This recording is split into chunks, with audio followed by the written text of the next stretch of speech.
My mum was part of the group of people that started up the Gateway Club in the early to mid-70s for the benefit of people who do have a learning disability. And towards the end of my dad's life, he started to volunteer there as well. And so Brendan saw an awful lot of my dad, and they did an awful lot together. As Dad got older, he did become more frail. I remember one occasion where he fell over at the end of the street, and Brendan's pal, they knew exactly what to do because of seeing Casualty from the telly.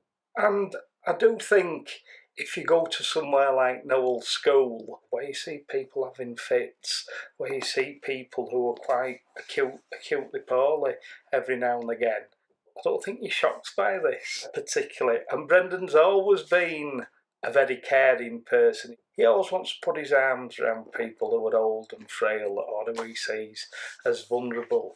And I think when my dad had his first stroke and he came home, Brendan was very concerned, and he showed his compassion, through physical touch and hugging him and kissing him.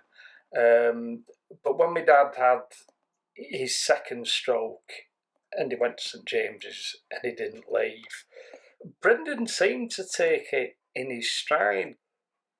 It was important for Brendan to be there and for Brendan to be part of the family who were all there surrounding my dad and holding his hand and telling him that we loved him.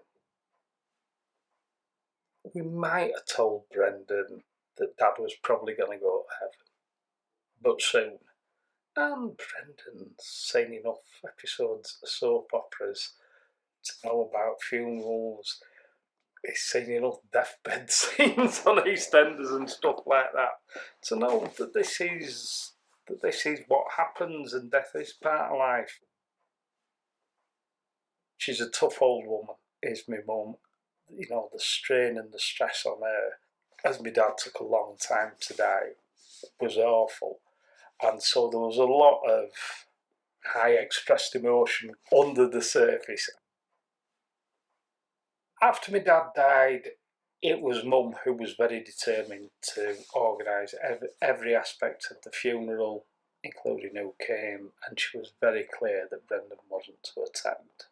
He's upset enough because Dad's died without having to go through all this process.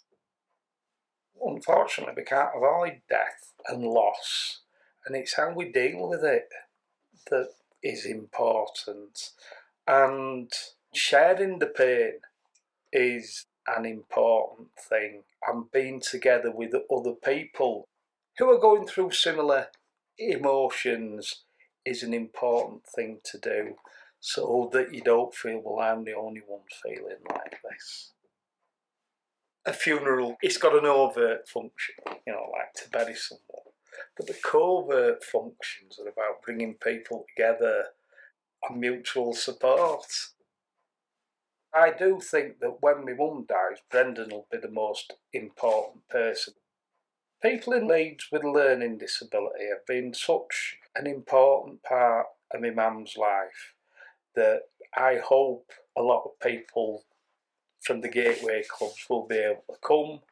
Clearly, I want Brendan to come, and I hope that the funeral service will be focused on these people and a simple message that we're really sad that my mum's died, but weren't we lucky enough to know her, and haven't we got some good memories? It's counterproductive to be overprotective. It's a saying because it's true. The road to hell is paved with good intentions, and hiding people away, even if we think we're protecting them, you are handicapping them.